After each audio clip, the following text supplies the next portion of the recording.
Dập hết xe rồi. Này là chạy hết rồi, không thoát nổi rồi.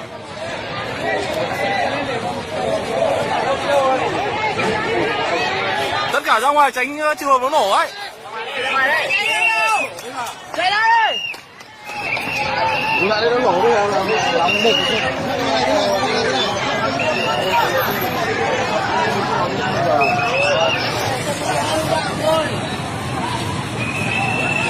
아, 제가 제동이 안 돼가지고요.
Gọi cái Trang cho xe ô tô ra đi.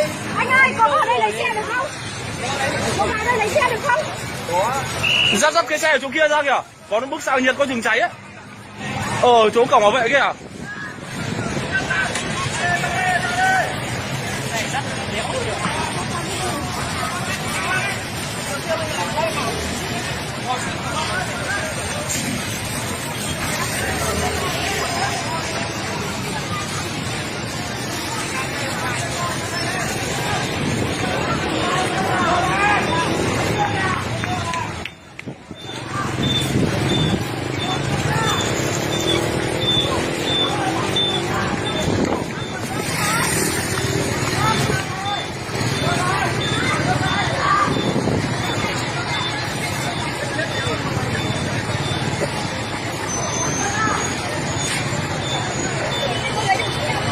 Xe bài trên này gọn vài ơi.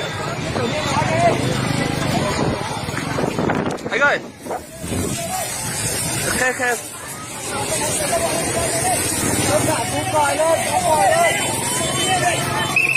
Anh ơi, em ơi. Dân gạt ra đi xe họ vào rồi.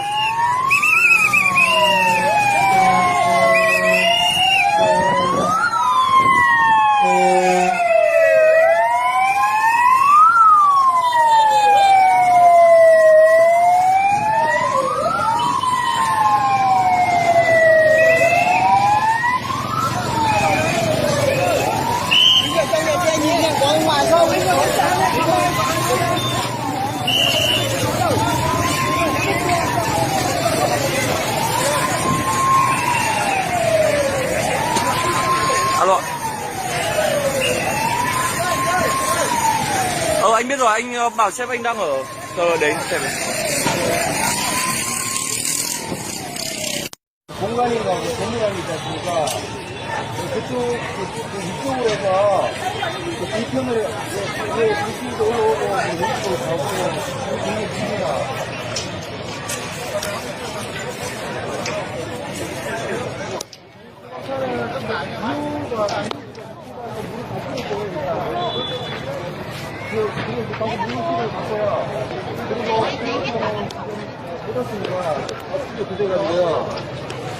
그리고 저희 지금 구독자 Vừa. Dập hết xe rồi. Này là chạy hết rồi, không thoát nổi rồi.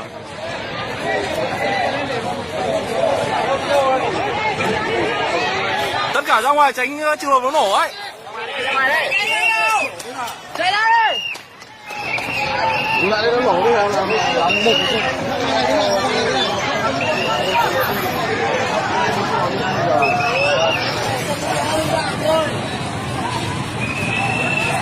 아, 제가 시동이 안 돼가지고요.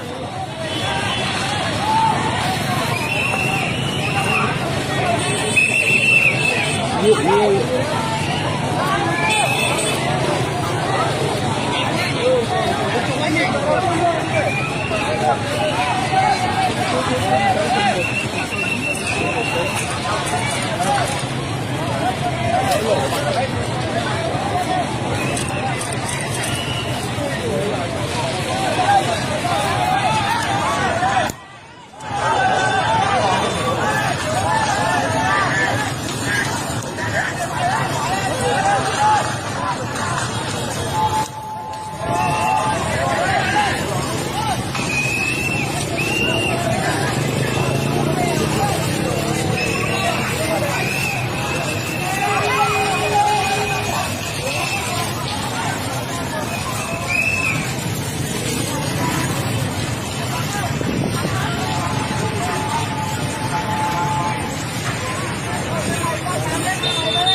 Gọi cái Trang cho xe ô tô ra đây.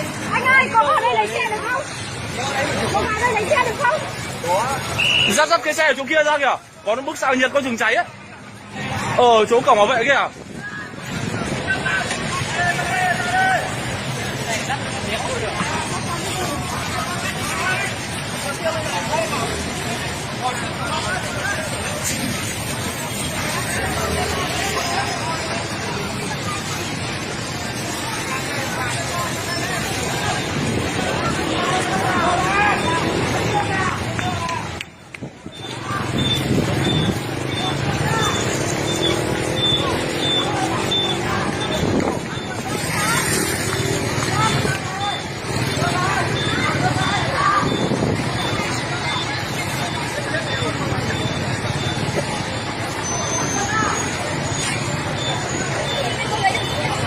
Xe này cho gọn vào anh ơi. Anh ơi. Khe.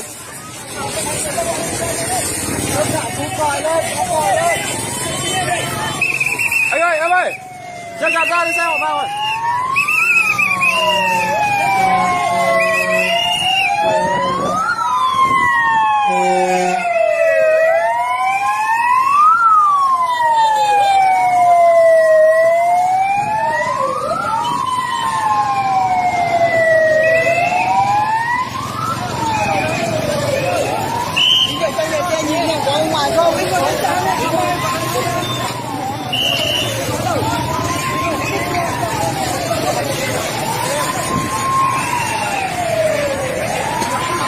Alo.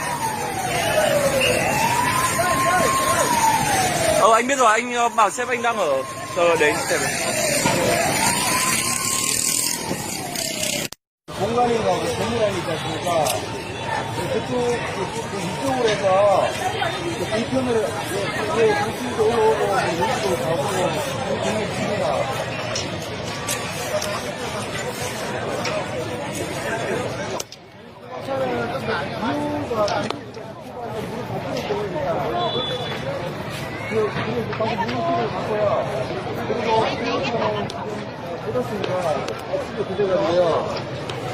그리고 저희 좀 Ủa. Dập hết xe rồi. Này là chạy hết rồi, không thoát nổi rồi.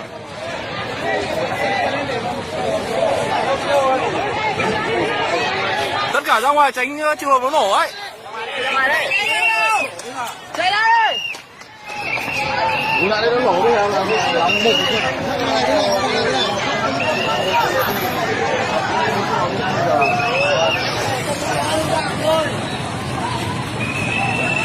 아, 제가 시동이 안 돼가지고요.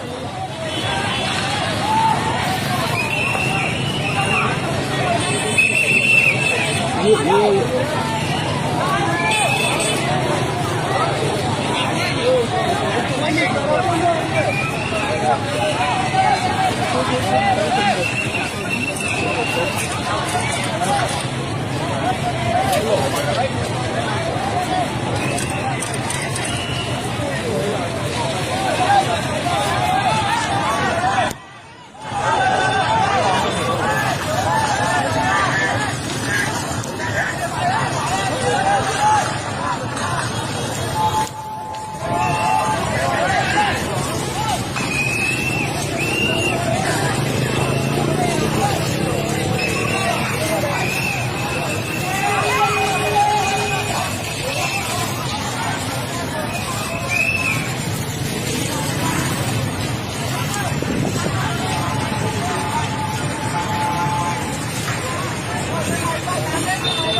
Cô vào đây lấy xe được không? Dắt cái xe ở chỗ kia ra kìa. Có nó bức xạ nhiệt có chừng cháy ấy. Ở chỗ cổng bảo vệ kìa.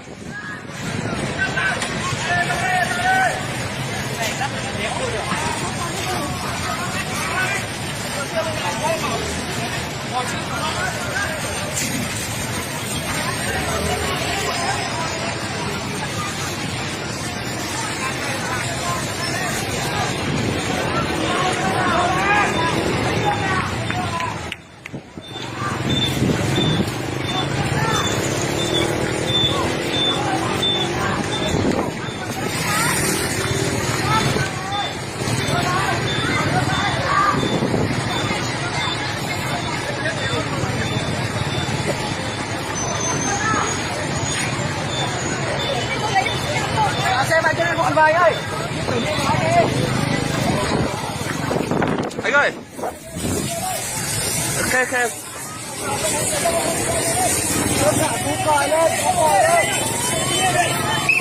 Anh ơi, em ơi. Chân đạp ra đi xe họ vào rồi.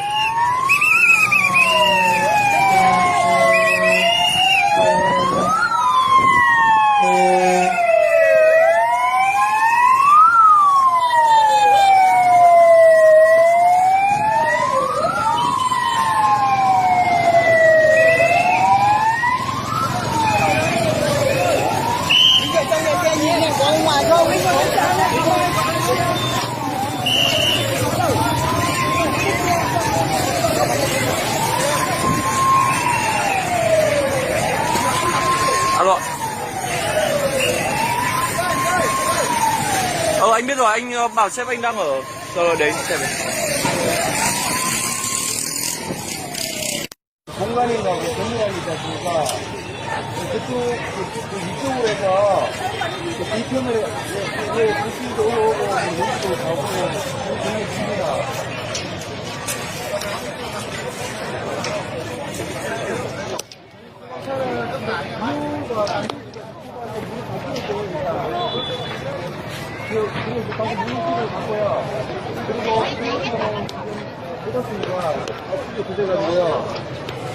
그리고 저희 지금 Vừa. Dắt hết xe ra. Này chạy hết rồi, không thoát nổi rồi.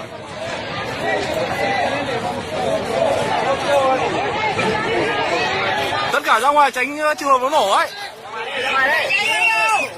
Chạy ra đi. lại đây nó nổ bây giờ là một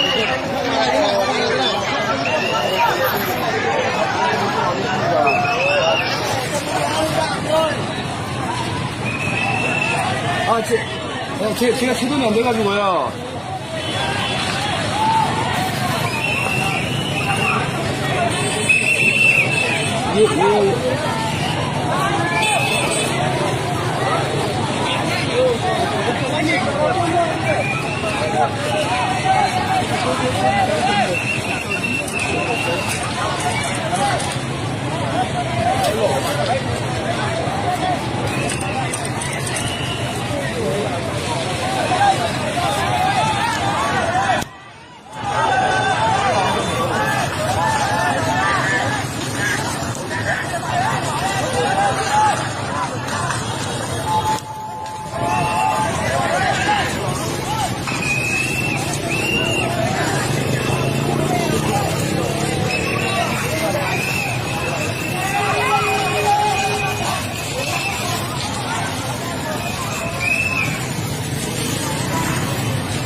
Gọi cái Trang cho xe ô tô ra đi. Anh ơi, có vào đây lấy xe được không? Có vào đây lấy xe được không? Có. Dắt cái xe ở chỗ kia ra kìa. Có nó bức xạ nhiệt có chừng cháy ấy. Ở chỗ cổng bảo vệ kìa.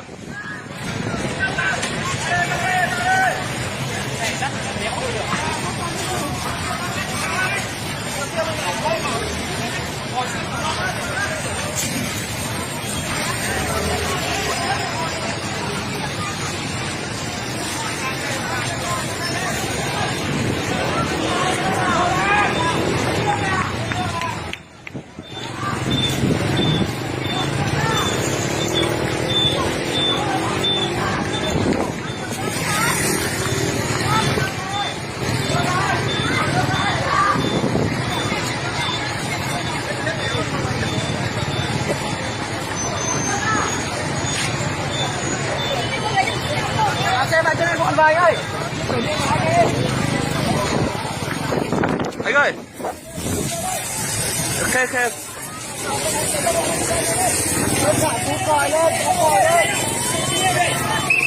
Anh ơi. Ra xe hỏa bao rồi.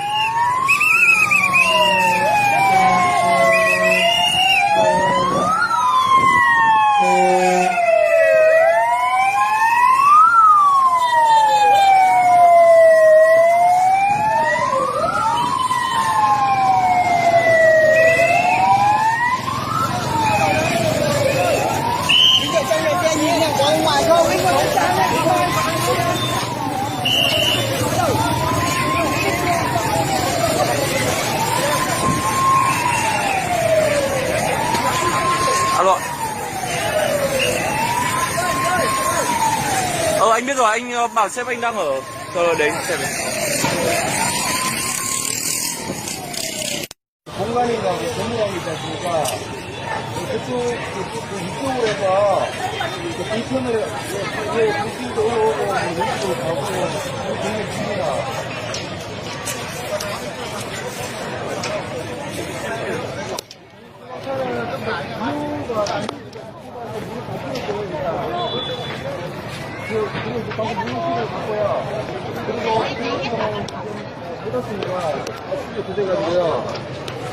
그리고 저희 좀 Vừa. Dắt hết xe ra. Này chạy hết rồi, không thoát nổi rồi.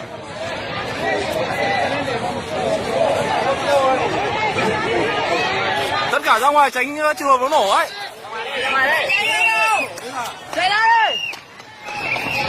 lại đây nó nổ bây giờ làm một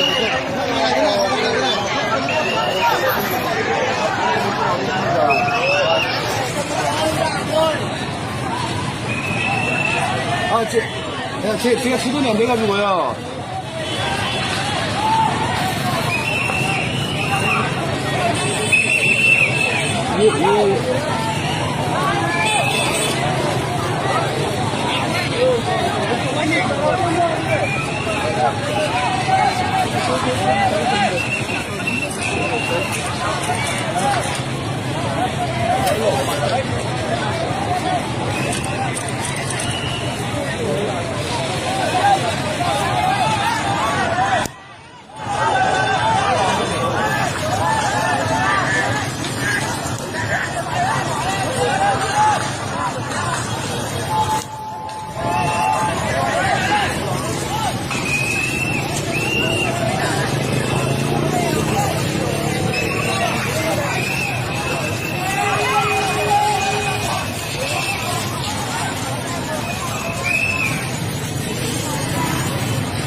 Gọi cái Trang cho xe ô tô ra đi. Anh ơi, có vào đây lấy xe được không? Có vào đây lấy xe được không? Có. Dắt cái xe ở chỗ kia ra kìa. Có bức xạ nhiệt có rừng cháy á. Ở chỗ cổng bảo vệ kìa.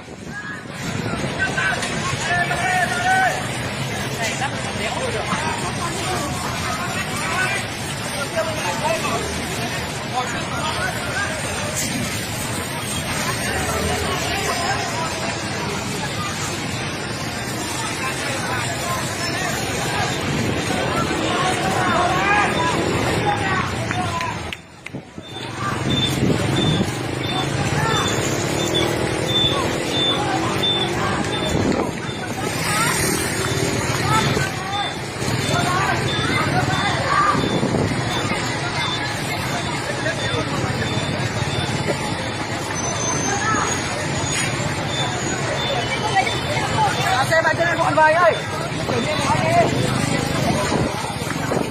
Anh ơi. Khe khe.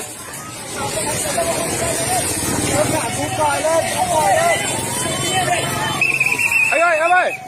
Ra đi xe hỏa bao rồi.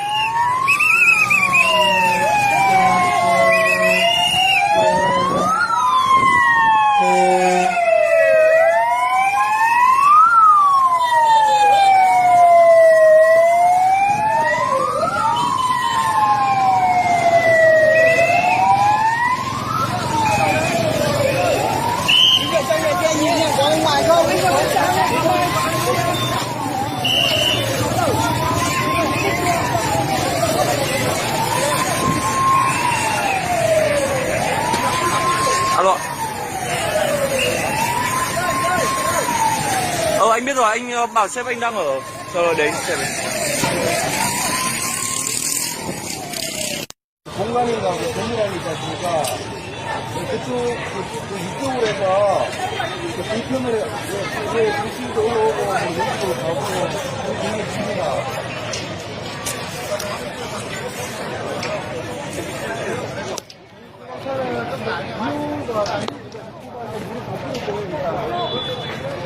물을 갖고요.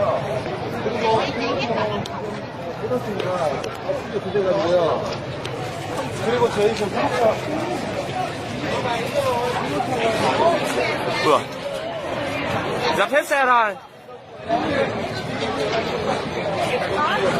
Này chạy hết rồi, không thoát nổi rồi.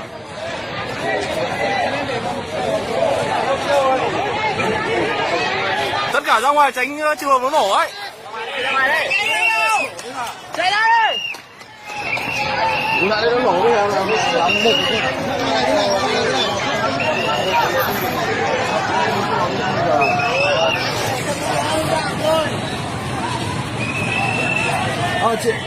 제가 시동이 안 돼가지고요.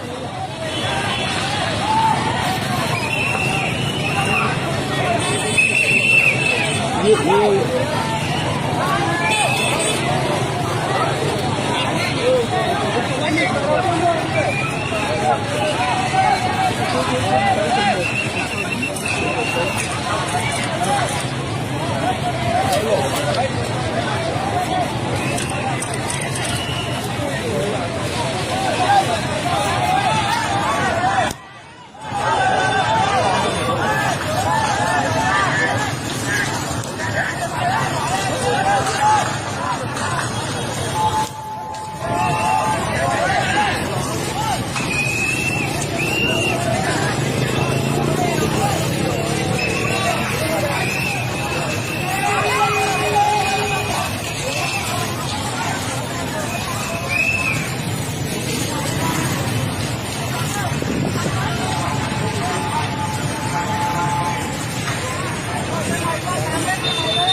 Gọi cái Trang cho xe ô tô ra đi. Anh ơi, có vào đây lấy xe được không? Có vào đây lấy xe được không? Có. Dắt cái xe ở chỗ kia ra kìa. Có nó bức xạ nhiệt có chừng cháy ấy. Ở chỗ cổng bảo vệ kìa.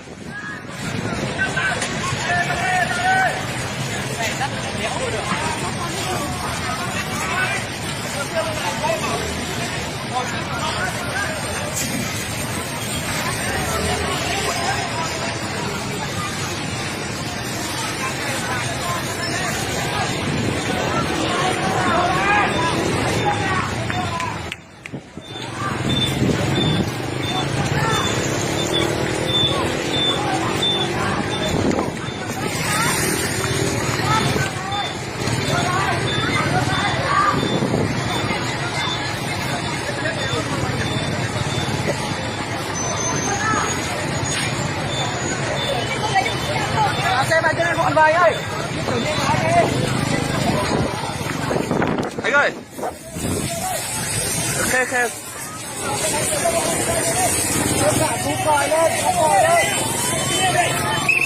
Anh ơi, em ơi. Ra đi xe họ vào rồi.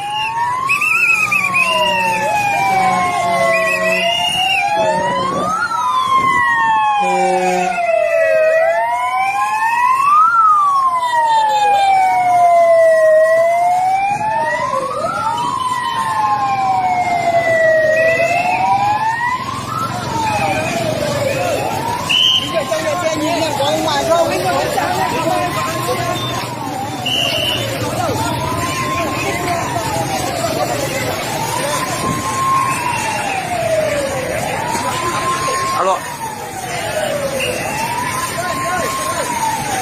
Anh biết rồi, anh bảo sếp anh đang ở chờ đến sếp. 공간인가 그 건물안이 있지 않습니까? 이쪽으로 해서 그 불편을 이제 중심도 올라오고 여기도 가고 그런 게 있습니다.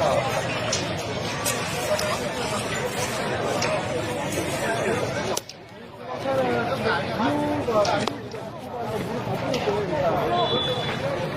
그리고 이제 방금 물류기를 갔고요. 그리고 물류기는 뜯었으니까 없으게 그대가지고요. 그리고 저희 저 구독자 Vừa. Dắt hết xe rồi. Này chạy hết rồi, không thoát nổi rồi.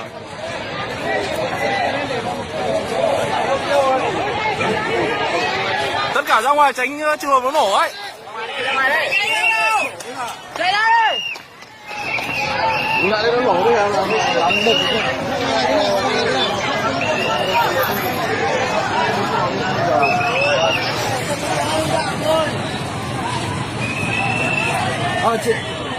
제가 제돈이 안 돼가지고요.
Anh Giang ơi, gọi cái Giang cho xe ô tô ra đi.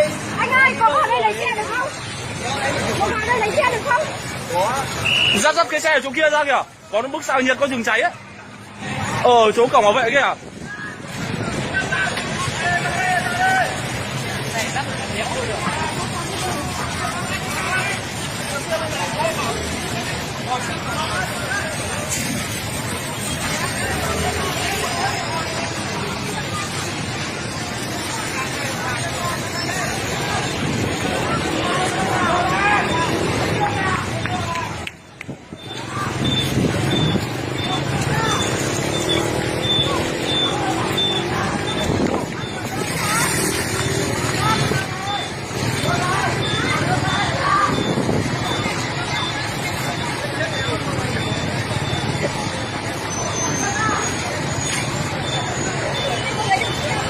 Xe vào trên con vầy ơi.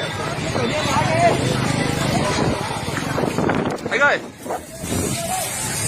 Khe.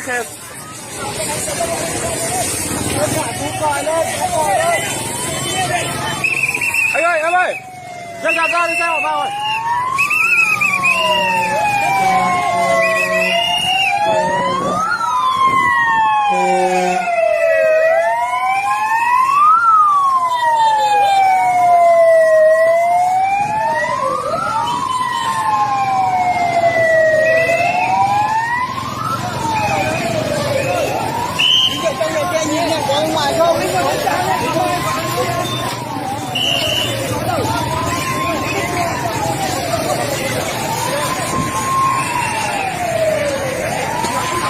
Alo. Anh biết rồi, anh bảo sếp anh đang ở đấy xem. 공간인가 건물이 있지 않습니까? 이쪽으로 해서 불편을 당신도 올라오고 여기도 가고 그런 습니다.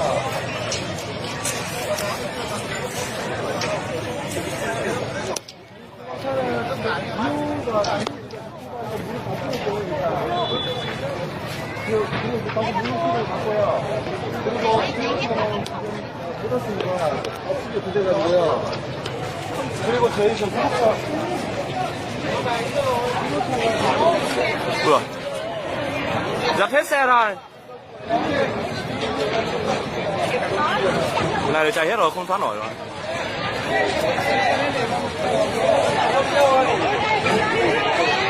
Tất cả ra ngoài tránh trường hợp nó nổ ấy. Chạy ra đây. Lại đây nó nổ bây giờ làm một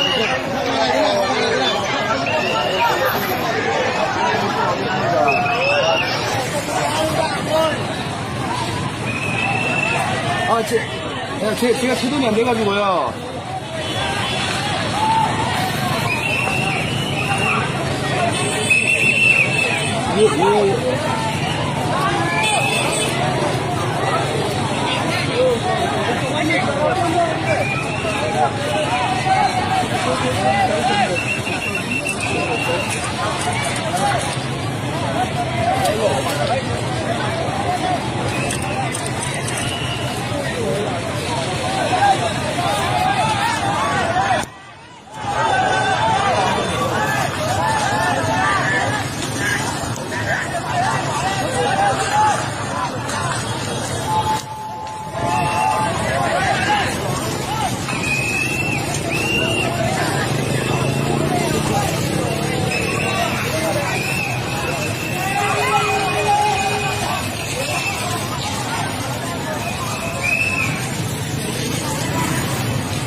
Gọi cái Trang cho xe ô tô ra đi. Anh ơi, có vào đây lấy xe được không? Có vào đây lấy xe được không? Dắt cái xe ở chỗ kia ra kìa. Có bức xạ nhiệt có rừng cháy ấy. Ở chỗ cổng bảo vệ kìa.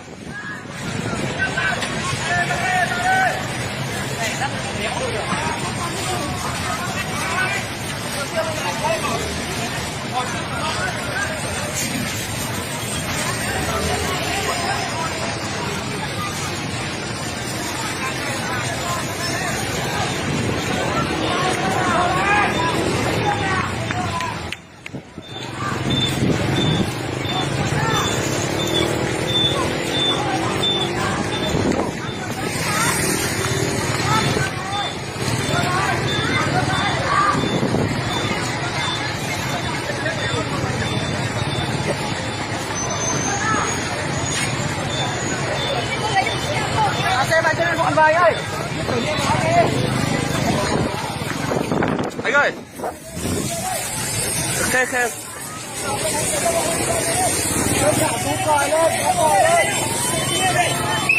Anh ơi, em ơi. Dân gạt ra đi xe vào rồi.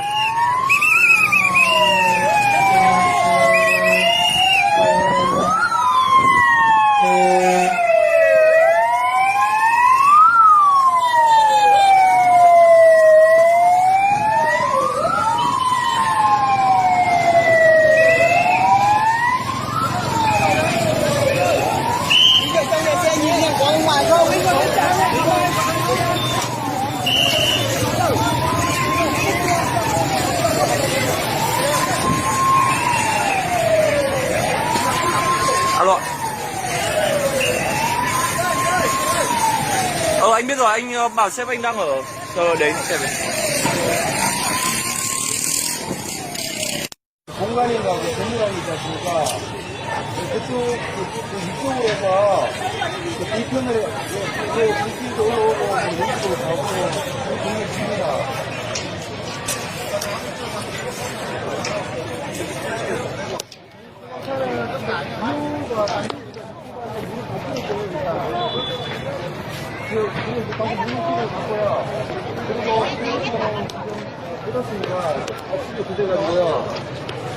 그리고 저희 저 구독자 Vừa. Dắt hết xe ra. Này là chạy hết rồi, không thoát nổi rồi.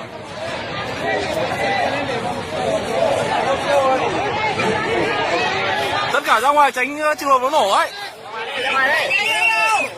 Chạy ra đây. lại đây nó nổ bây giờ làm một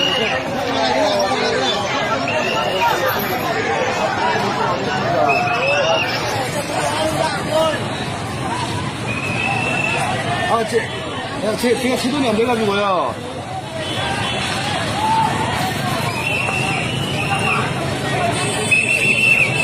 Anh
Giang ơi, gọi cái Trang cho xe ô tô ra đi. Anh ơi, có vào đây lấy xe được không? Có vào đây lấy xe được không? Dắt cái xe ở chỗ kia ra kìa. Có nó bức xạ nhiệt có chừng cháy ấy. Ở chỗ cổng bảo vệ kìa.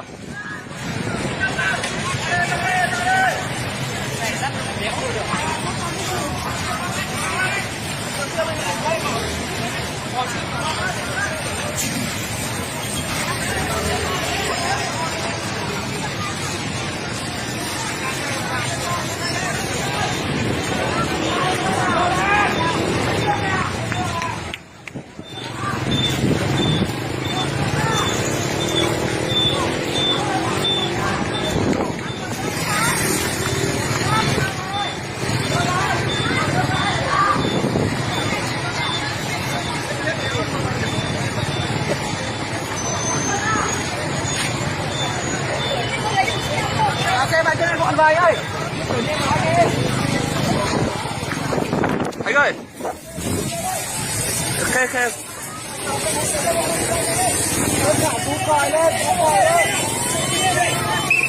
Anh ơi, em ơi. Ra đi xe họ vào rồi.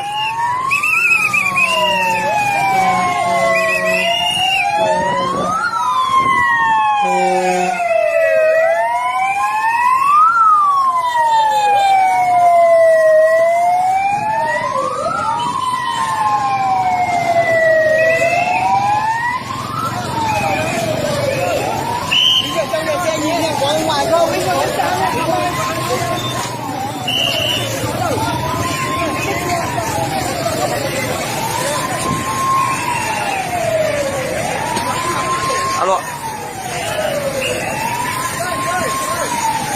Anh biết rồi, anh bảo sếp anh đang ở chờ đến xe về. 공간이나 건물이 있다 보니까 이쪽으로 해서 뒤편으로 이쪽도 올라오고 여기도 가고 되게 깁니다.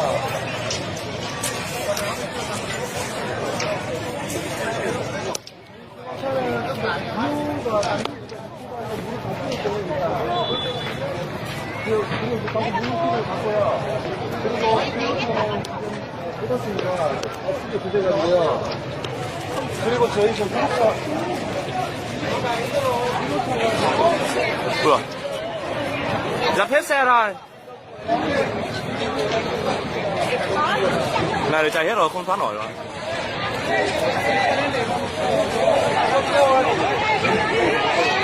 Tất cả ra ngoài tránh trường hợp nó nổ ấy. Chạy ra đi. lại nó nổ bây giờ là một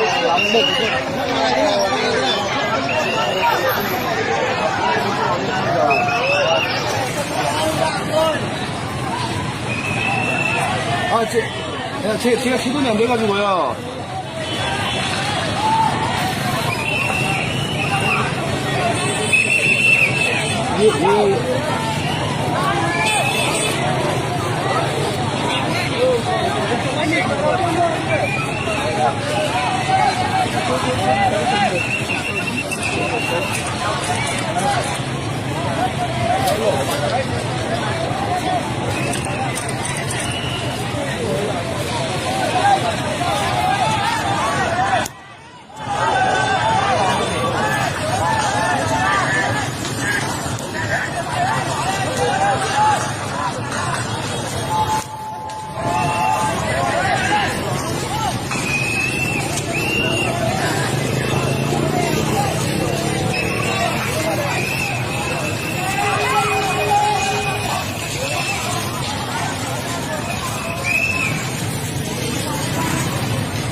Ra cái xe ở chỗ kia ra kìa. Có nó bức xạ nhiệt có chừng cháy ấy. Chỗ cổng bảo vệ kìa.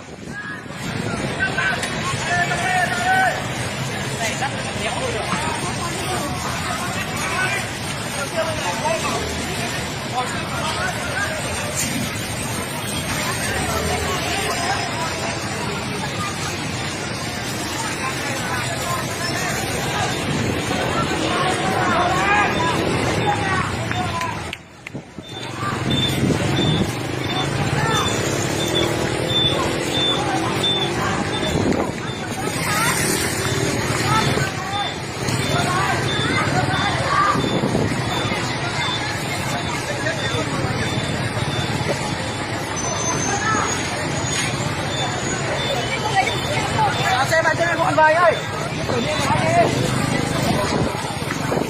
Anh ơi. Khe.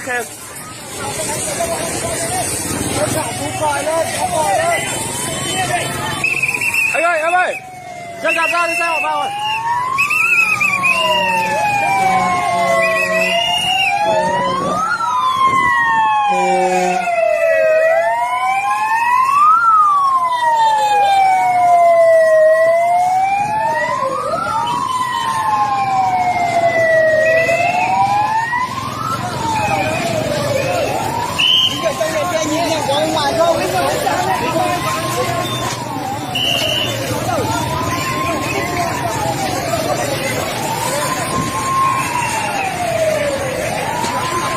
Alo.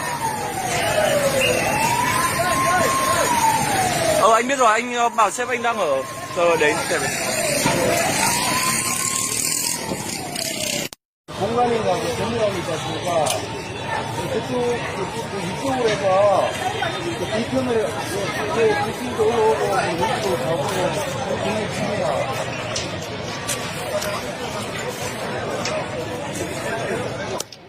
차는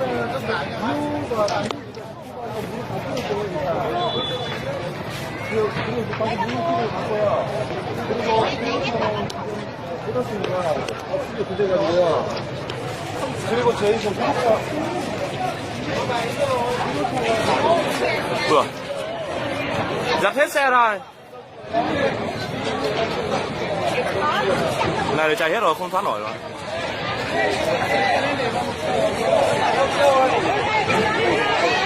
Tất cả ra ngoài tránh trường hợp nó nổ ấy. Chạy ra đây. lại đây nó nổ bây giờ là làm một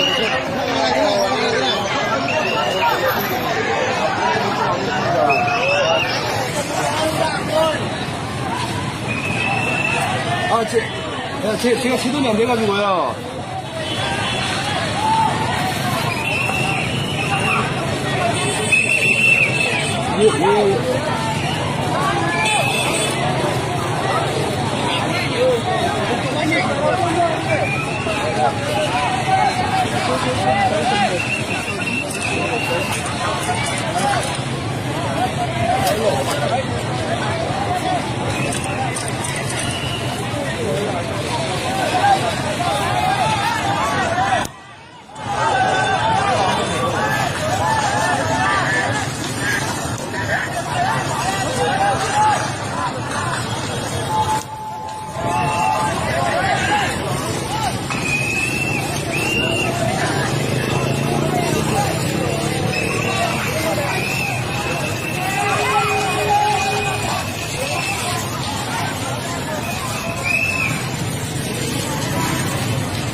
Gọi cái Trang cho xe ô tô ra đi. Anh ơi, có vào đây lấy xe được không? Có vào đây lấy xe được không? Có. Dắt cái xe ở chỗ kia ra kìa. Có nó bức xạ nhiệt có chừng cháy ấy. Chỗ cổng bảo vệ kìa.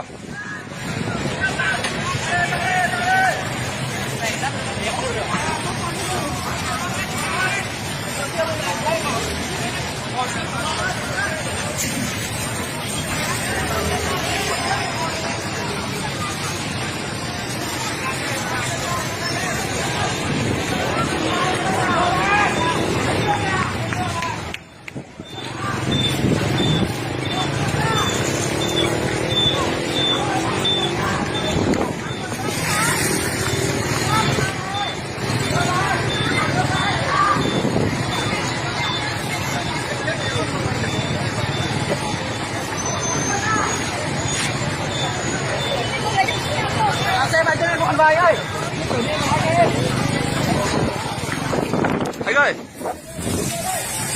Khê khê.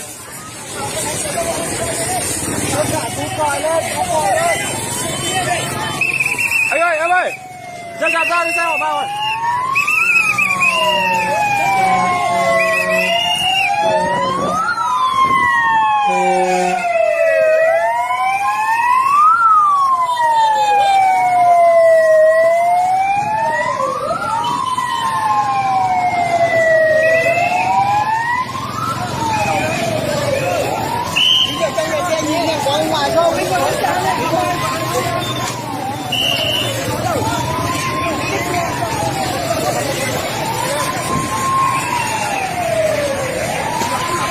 Alo. Anh biết rồi, anh bảo sếp anh đang ở chờ đến xem này. 공간이나 건물이 있다 보니까 이쪽으로 해서 뒤편으로 이제 강수도 올라오고 여기도 가고 굉장히 큽니다.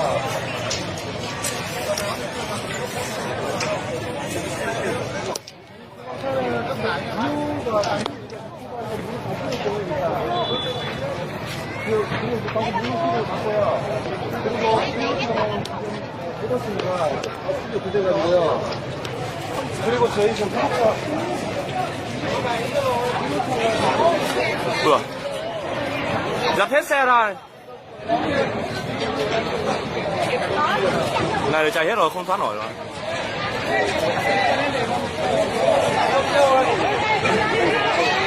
Tất cả ra ngoài tránh trường hợp nó nổ ấy. Chạy đây. lại nó nổ bây giờ là một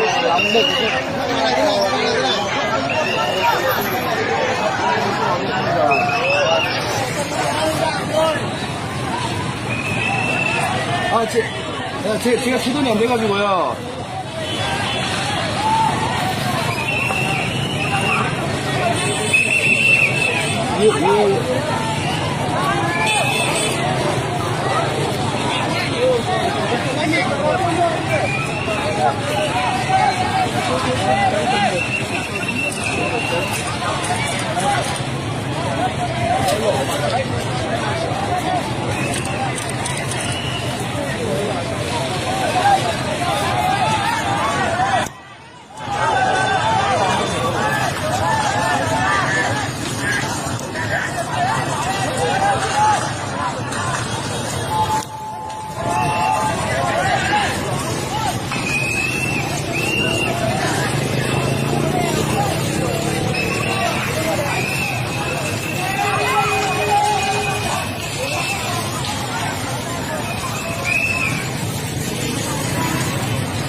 Gọi cái Trang cho xe ô tô ra đi.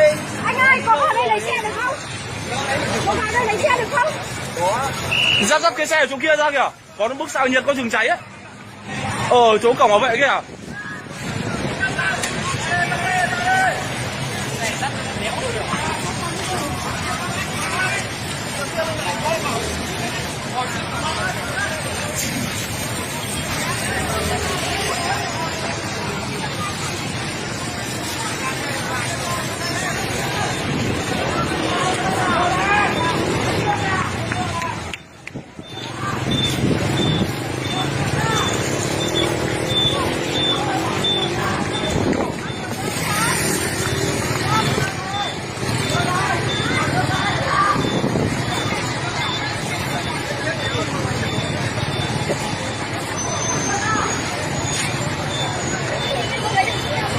Xe này cho nên gọn vài ơi. Anh ơi. Khê khê.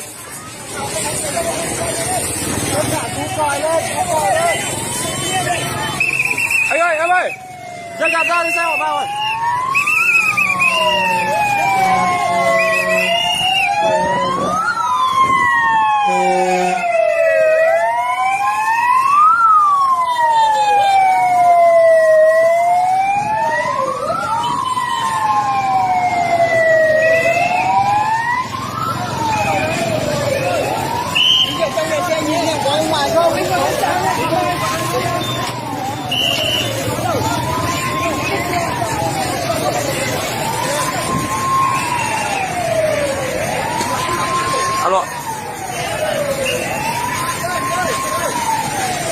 rồi, anh bảo sếp anh đang ở chờ đến xem.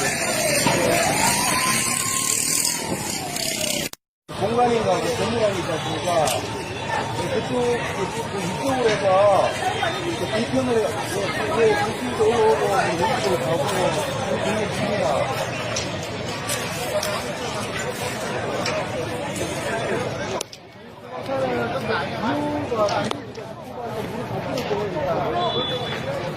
그리고 갖고요. 그리고 뜯었으니까 앞뒤로 두대가지고요. 그리고 저희 좀 구독자 Ủa? Dập hết xe rồi. Này chạy hết rồi, không thoát nổi rồi.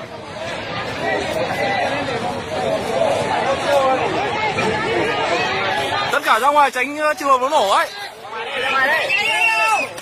Chạy đây! lại đây nó nổ bây giờ là làm một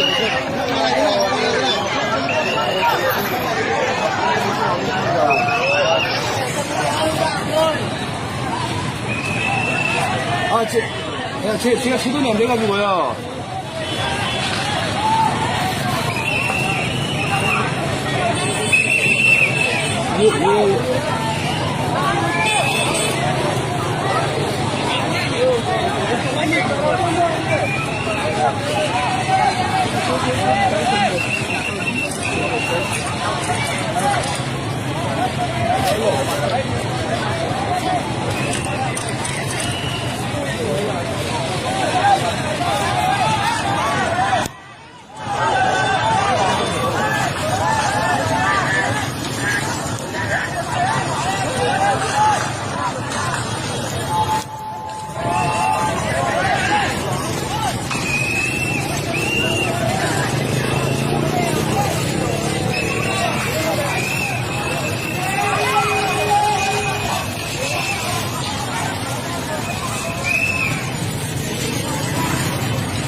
Gọi cái Trang cho xe ô tô ra đây. Anh ơi, có vào đây lấy xe được không? Có vào đây lấy xe được không? Dắt dắt cái xe ở chỗ kia ra kìa. Có nó bước sang Nhật có chừng cháy ấy. Ở chỗ cổng bảo vệ kìa.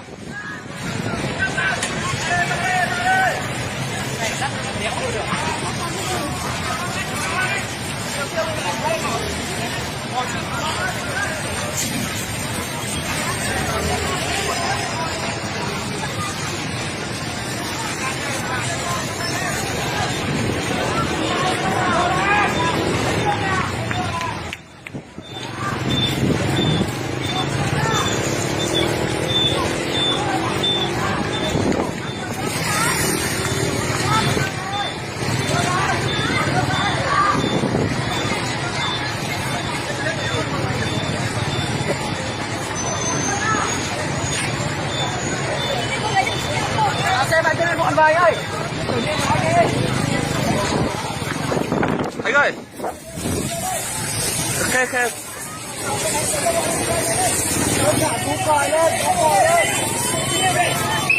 Anh ơi, em ơi. Ra đi xe họ vào rồi.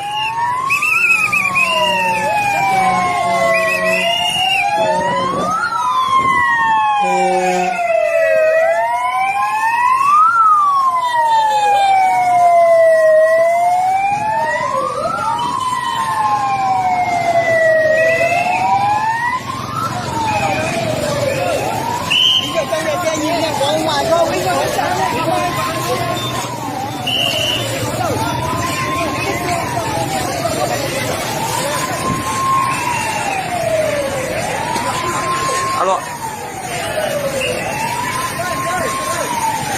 Anh biết rồi, anh bảo sếp anh đang ở chờ đến xem. 공간인가 건물안이 있지 않습니까? 이쪽으로 해서 뒤편으로 불길도 오고 여기도 가고 굉장히 깁니다.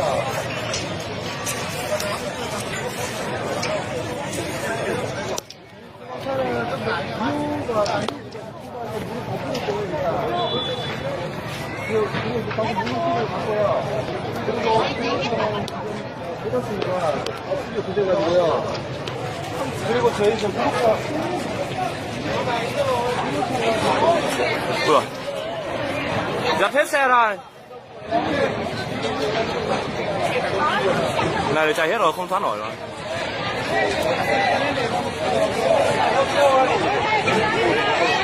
Tất cả ra ngoài tránh trường hợp nó nổ ấy. Chạy đây! lại nó nổ đi là làm một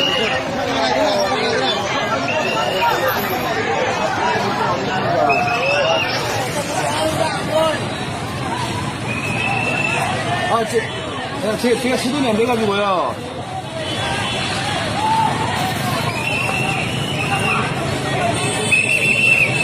예.